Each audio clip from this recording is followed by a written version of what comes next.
200 volt के विभव पर स्थित एक बिंदु से 250 वोल्ट पर स्थित दूसरे बिंदु तक एक आवेशित कण के गति करने पर उसकी गति ऊर्जा में 10 जूल की कमी आती है ना।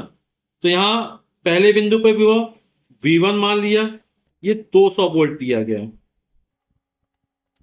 और दूसरे बिंदु जहां कहां 250 वोल्ट तक ले जाते हैं, गति ऊर्जा में कमी आती है। और कितनी कमी आती है?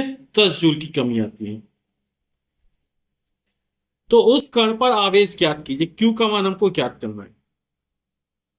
तो गति ऊर्जा में जितनी कमी आती है वह किए गए कार्य के बराबर होती है ना, क्योंकि गति ऊर्जा हुआ, स्थिति ऊर्जा, कार्य हुआ, ये सब एक ही प्रकार की भौतिक राशि, इसको आपस में एक दूसरे में बदल सकते हैं ना।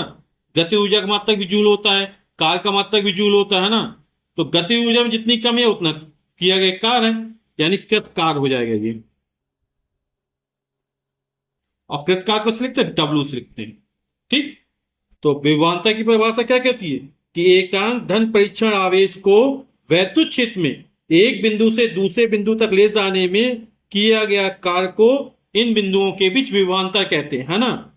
यानी कि V2 माइनस V1 बराबर W अपॉन Q। सबके मान रख देते हैं। विभवांतर बराबर W upon Q, V2 minus V1। तो V2 का मान कितना है? 250 है। V1 का मान 200 है। किया का W हमें 10 जूल दिया गया है, और स्मॉल q का मान ज्ञात करना है। तो 250 में 200 जाएगा, बचेगा 50 बराबर 10 बटे Q। Q का मान निकालना है, Q ऊपर जाएगा, 50 नीचे इसके आ जाएगा, तो Q बराबर हो जाएगा 10 बटे 50। ठीक। 0 0 कैंसिल, 1 बटे 5,